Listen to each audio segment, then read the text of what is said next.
हे umbilicus. This is inguinal ligament. This is pubic tuber. आता inguinal canal काय असते? This is a canal. तुम्हाला वाचल्यावर लक्षातच येते. Parallel to inguinal ligament. This is the superficial ring and this is deep inguinal ring. In between these two rings there is a canal. This is called inguinal canal. Superficial ring and deep ring. तर स्क्रोटमच्या आपण इथून जर इन्वायनल रिंगमध्ये स्क्रोटमच्या बेसमधून इन्वायनल रिंगमध्ये जर आपण बोट टाकलं तर ती ring आपल्याला पाल्पेट होते. ही रिंग पाल्पेट होत नाही. तर ह्या कॅनलचं महत्त्व हर्नियाच्या दृष्टीने खूप महत्त्वाचं आहे. कंटेंट्स ऑफ इन्वायनल कॅनल हे पण तुम्हाला वाचायचे आहे. कंटेंट्स ऑफ इन्वायनल कॅनल, काय काय कंटेंट इन्वायनल कॅनलमध्ये असतात. मेल आणि फिमेलमध्ये वेगवेगळे असतात. पण हर्नियाच्या दृष्टीने मेलमध्ये inguinal canal is a very important part. Inguinal कॅनलला 6 बाउंड्रीज असतात. एक ह्या दोनकडच्या 2 ring, anterior border, posterior border, ह्या 2 साईडच्या रिंग आणि मिडल साईड आणि लॅटरल साईड.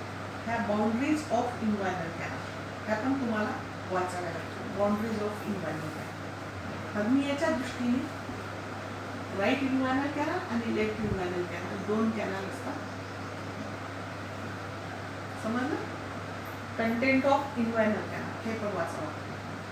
आता हर्नियाच्या दृष्टीने ह्यांचं काय महत्त्व आहे हे आपल्याला पुढे महत्त्वाचं आहे, म्हणून मी हे तुम्हाला आता सांगितलं.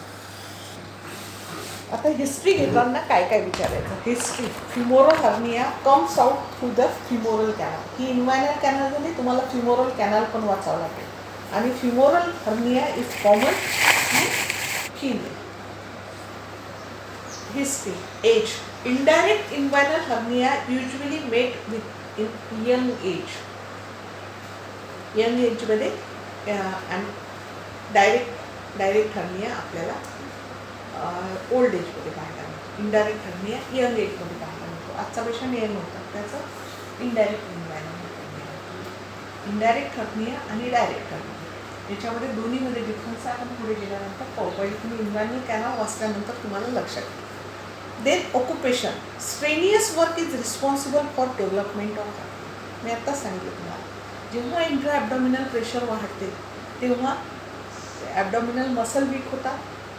हे जे ओपनिंग आहेत हे वाईड होऊ शकतात. ह्या ज्या रिंग आहेत ह्या वाईड होऊ शकतात. तर स्ट्रेनियस वर्क, तुम्ही जर खूप वेट लिफ्टिंग केलं, खूप ओझं जर उचलत असेल एखादी व्यक्ती, तर इंट्रा ॲब्डॉमिनल प्रेशर वाढते आणि त्या मसल वीक होऊ शकतात. म्हणून ऑक्युपेशनमध्ये strenuous work most important cause आहे. आणि विकनेस ऑफ अँटेरियर ॲब्डॉमिनल वॉलच्या मसल ज्या आहेत त्याचा विकनेस होईल. What are the complaints of patient? First complaint is pain. In the beginning, when there is a tendency to hernia, the patient complains of dragging and aching type of pain, which get worse as the days passes. तर जेव्हा hernia develop होतो तेव्हा पेशंटची सगळ्यात पहिलीची complaint असते pen at इन्वायनल region. Dragging म्हणजे खेचल्यासारखी pen होते. आता तुम्ही कफ केला, तुमची रिंग वाईड झालेली आहे आणि त्याच्यातून मी मगाशी दाखवलं तसं पेरिटोनियम बाहेर येत असतं आणि पेरिटोनियममधून एखादा ऑर्गन जर बाहेर डोकावत असेल त्या इंट्रा ॲब्डॉमिनल प्रेशर वाढल्यामुळे, तर पेशंटला साहजिक आहे की ड्रॅगिंग पेन हे सुरुवातीला होते पेशंटला. का होते? त्या छोट्या ओपनिंगमधून पेरिटोनियम बाहेर येत असते आणि पेरिटोनियमसोबत इंटेस्टिनल पार्ट किंवा ॲब्डॉमिनल विस्कस बाहेर येतात, तेव्हा पेशंटला ड्रॅगिंग पेन सुरुवातीला. आणि जसे जसे दिवस जातात तसं तसं ते पेन वाढत जाते. Dragging pain. Pain may appear long before the lump is notice. जेव्हापर्यंत आपल्याला लंप दिसत नाही तोपर्यंत त्या पेशंटला पेन सुरुवात होते. It continues so long as the hernia progressing but cease well fully form. जेव्हा पेशंटला छोट्या याच्यातून जर आपल्याला जास्त भाग काढायचा असेल बाहेर तर खूप त्रास होतो. पण हे जर मोठी असली तर पटकन आपल्याला तसंच ते हर्नियाचं आहे. जर ह्या रिंगमधून जर हर्नियाला यायचं असेल तर ही रिंग पहिले कॉन्स्टिपेटेड असते. तेव्हा कफ जर असेल पेशंटला किंवा कॉन्स्टिपेशन असेल आणि पेशंट जर जोर लावत असेल तर ह्या रिंगमधून यायला पेशंटला ते येताना पेशंटला पेनफुल होते, कारण त्याच्यावर प्रेशर येते.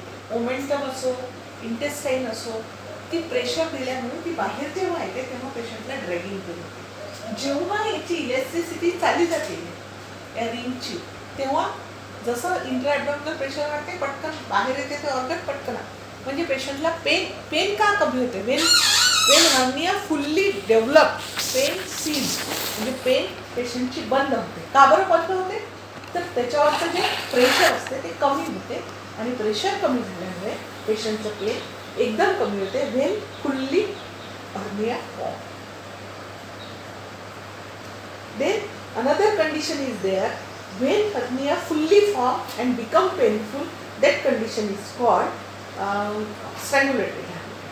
म्हणजे सुरुवातीला पेन असते, that is due to development of hernia, आणि एकदा fully form झाल्या when suddenly become painful, that is strangulated hernia. Then next complaint is lump. Many hernia may cause no pain and patient presents because he noticed swelling in the groin.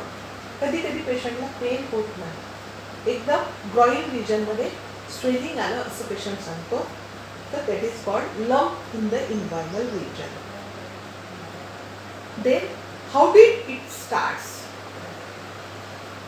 पेशंटला विचारायचं आपण की हा कसं सुरुवात झाली. तर पेशंट सांगते की जेव्हा मी वजन उचलतो किंवा खोकलतो तेव्हा मला हे हर्निया दिसतो.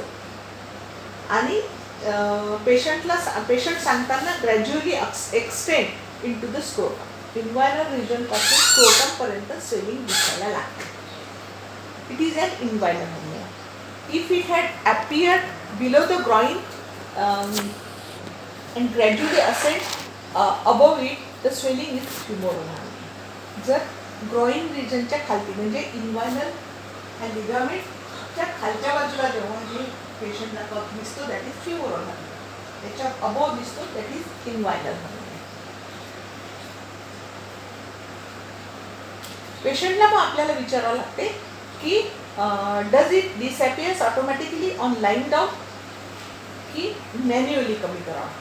आपोआप पेशंटला झोपल्यानंतर हर्निया कमी होतो की मॅन्युअली करावं, हे विचारावं लागते. कधी कधी पेशंटला मॅन्युअली करावं लागतं, कधी कधी झोपल्यानंतर आपोआप कमी होतं. सिस्टेमिक सिम्पटम्स काही आहेत का पेशंटला, त्याच्यामध्ये ओमेटिंग आहे का, हे ते सगळं पाहायला लागतं आपल्याला. ते स्ट्रॅंग्युलेटेड हर्नियासाठी सिस्टेमिक कॉम्प्लेक्ससाठी. Then past history of patient, whether the patient has any operation or not during appendicectomy. Appendicectomy ही राईट साईडला इन्सिजन असतं, ग्रीड आयर्न इन्सिजन आपण घेत असतो अपेंडिसेक्टॉमीमध्ये. तर पेशंटला एक्झामिनेशन करत असताना सगळ्यात पहिले जर राईट साईडच्या हर्नियाची कंप्लेंट जर पेशंट करत असेल तर सगळ्यात पहिले पाहायचं की तिथे स्कार आहे काय अपेंडिसेक्टॉमीचा. Previous operation of appendicectomy, why in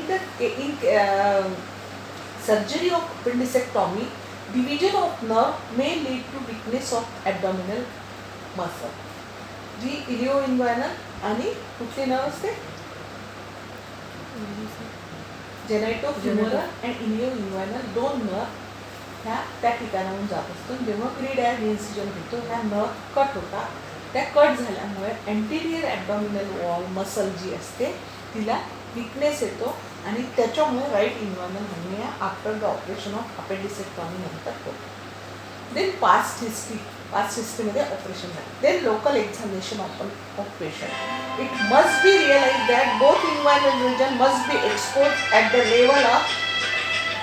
then position of patient. Position पहिले तर एक्सपोज असायला पाहिजे patient from umbilicus to mid